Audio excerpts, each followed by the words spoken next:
Are you curious to know what happens during a Florida closing? Well, I'm about to tell you.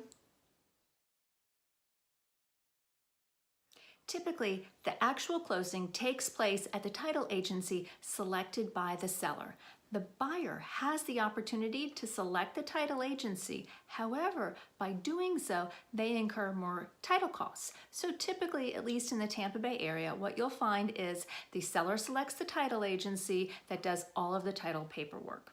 Most of the communication is handled by the title agency to the buyer and the seller directly. Occasionally, we'll have a remote closing. What that means is that the closing won't take place at the title agency. It'll take place at maybe your office or maybe your lender's office or just somewhere else. In that case, a notary comes to see you and has you sign all of the paperwork right there. And then they submit it to the title agency.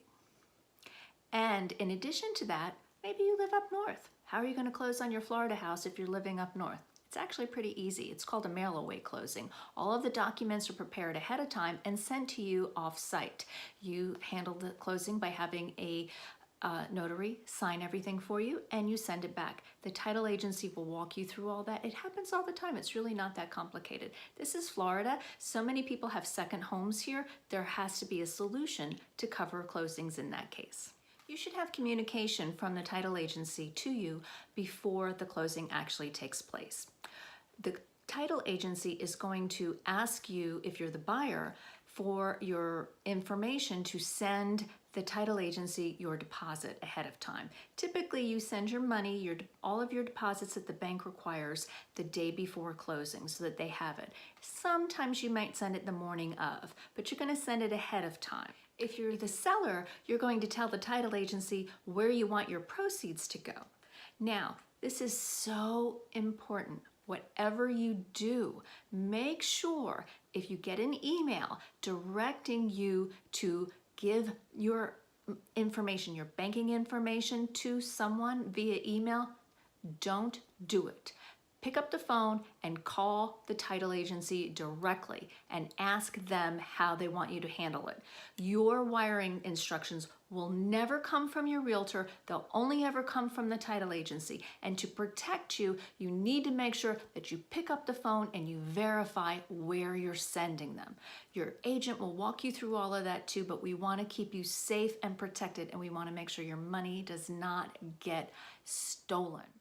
On the day of closing, the buyer is going to walk through the property to make sure that the seller has completed all of the repairs that they requested. Now, as a seller, you're going to want to make sure that the property is prepared when the buyer arrives. You're going to need to have everything that you own removed from the home by that time.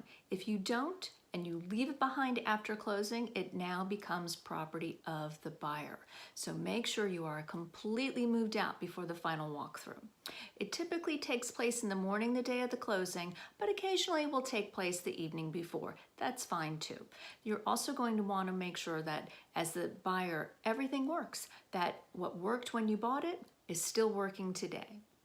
During the closing, as a buyer, your hand is going to get sore. You're going to be signing a lot of paperwork. Now, if you're getting a loan, typically the loan paperwork will be handled first, because after you've signed all of the loan paperwork, the title agent will submit the loan paperwork to the bank to get your money funded or sent to the title agency. They do that so that they can go ahead and eventually give you your keys. So you do the lending portion first, and then after that segment takes place, then you do all of the deed paperwork as well. And if all goes well, you'll get your key that day, and you're now a homeowner. Congratulations! That's the best part. If you're the seller, you should get your money deposited to your bank from the title agency, possibly the afternoon of closing, if not the very next morning. You'll get a notification from the title agency exactly when that will happen. Now, on the day of closing, make sure you bring your photo ID with you. The bank requires, and so does the county, requires that the title agency verifies your identity. So without a photo ID, they are unable to identify you. So make sure, we all know who you are. You need to prove it though. This has been a typical outline of what a Florida closing looks like. Now, every closing is a little bit different, but your real estate agent should walk you through, and your title agents should walk you through the entire process so there's no questions. Congratulations on your closing day.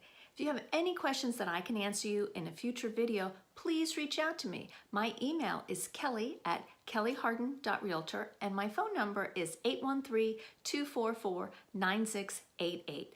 I'd love for you to subscribe for future videos if you're interested in learning more about the Tampa Bay area. Thanks for watching.